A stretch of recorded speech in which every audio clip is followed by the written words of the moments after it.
Thank you.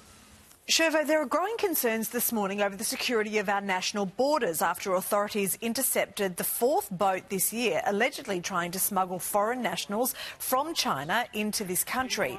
The incident has prompted calls by the opposition to increase patrols and ramp up aerial surveillance, with the Shadow Home Affairs Minister saying that this is yet another failure by the government to properly monitor and secure our borders. Senator James Paterson joins us now. Morning to you, Senator. Thanks for being with us. OK, so you've been quoted this morning as calling this a failure, but wasn't it actually a successful implementation of Operation Sovereign Borders? Well, by my count, Mon, this is the 15th boat which has attempted to make this dangerous journey to Australia since the election on Labor's watch. Sorry to interrupt, but didn't this one work, It's good news. You're right. It's good news that on this occasion it was intercepted, but it's bad news that people are still attempting this journey. And there have been 3 boats since the election that have made it all the way to the Australian territory. And it's no surprise that they've done so, because aerial surveillance on this government's watch is down 20% and on-water patrol days is down 12%. And we know that why that's the case, because we learned recently that some of our Cape-class patrol vessels have been setting themselves on fire at sea and having to limp back to port for repairs instead of monitoring our borders. This government has to get serious about protecting our borders and providing ABF with the resources they need to get that maritime and aerial surveillance back up to where it should be. OK, but those people still won't be able to settle in Australia.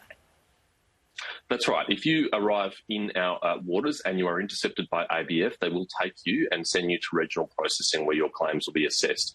The danger, though, is, Mon, is that's not what people smugglers are telling desperate asylum seekers. What they're telling them is that we can get you through to the Australian mainland, that you'll make it and then you have a chance. And that's a really dangerous message for them to be able to sell. We have to take that message away by successfully stopping them from getting to the Australian mainland and our territorial waters. Now, it's virtually unheard of in the last decade of border protection policy for boats to make it through the Australian mainland, but it's happened on 3 occasions on this government watch, and that's 3 times too many. Yeah, OK.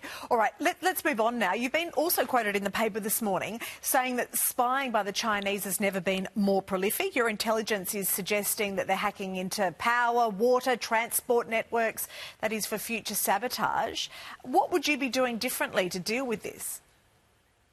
Well, a couple of things. One, what we did in government is we resourced the Australian Signals Directorate with record resources to take up the fight to cyber hackers, including from nation states like China, to defend our country. We passed critical infrastructure legislation to require businesses to do more to defend themselves. But we also have to go on the offensive here. We have to let countries know that when they do this to them, we're going to call them out publicly and embarrass them for this activity. We can even use sanctions under our Magnitsky sanctions framework to put a personal financial cost on the people who are responsible for these attacks on Australia. And this government has never used those powers against the Chinese government, even though it is the #1 source of state-backed cyber attacks on our country. And as you say, they're looking at civilian infrastructure right now: water, electricity, transport, payment system networks, things which they have no need to be on except to do us harm if they choose to. Yeah, very ominous to think that they're looking at future sabotaging attacks. All right, Senator James Paterson, thanks so much for being with us. Thank you. Here's Shervo.